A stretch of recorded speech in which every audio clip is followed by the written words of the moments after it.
Today,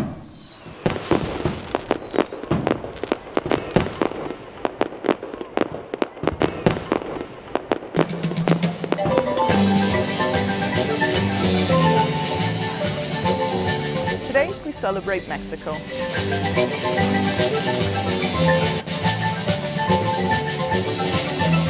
We've been part of Global Fest since the beginning.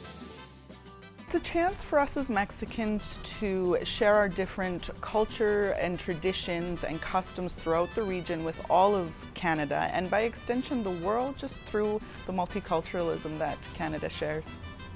One of my favorite things has seen the evolution of Global Fest. In the beginning, I remember it was more of a touring style event where visitors went from community center to enjoy the different cultures. And now the current incarnation of here in Elliston Park, of everyone being together at the OneWorld, it's just beautiful to see how it's grown and evolved throughout the years into this. We participate in a bunch of different festivals that Calgary puts on and the community puts on, but a couple of really important ones for us are the Cinco de Mayo, which is the 5th of May, and Mexican Independence Day on the 15th of September. One of the most important ones for us is the Day of the Dead, or Dia de los Muertos, which we celebrate on the 1st and 2nd of November, the first being for the innocent souls, such as babies or children who have passed on, and the second, all adults and teenagers, etc., everyone else pretty much.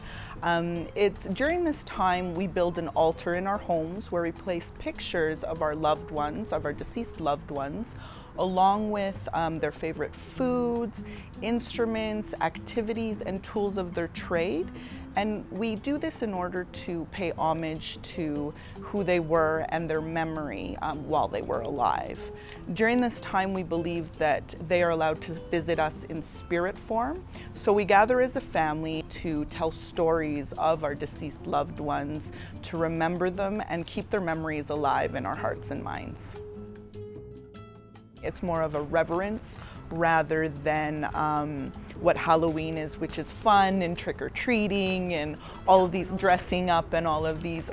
We do dress up, but what we dress up in is the calacas or the catrinas, which is where we paint our faces in that of a skull that's decorated with flowers and very bright and colorful. And that once again is to more so represent how we don't fear death, because we understand that it's simply the next progression from this life to the next. And it's also a time where we believe that because our ancestors can come visit us, they never truly die. They're alive in the spirit realm, so long as we remember them and their acts and their life.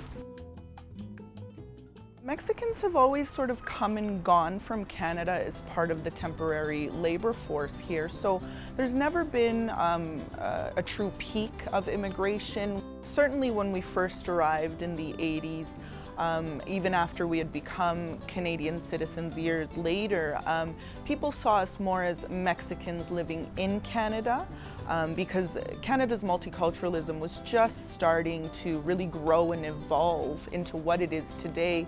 And today I feel as though we are seen more as Mexican Canadians, which means that we have a mix of both cultures, a unique mix of both cultures. And usually when you do meet a Mexican here, it's almost like having an instant friend, because it's someone you can practice your language with, because you don't always have this opportunity to do so, and someone just to share stories of back home with, and a sense of community, really. It's like an instant sense of community, which is nice. We have a website, it's called vivaladanza.com, and that has all different type of information as far as the events we're participating at, or if someone would like to join one of the dance groups, they can find information on the website as to who to contact.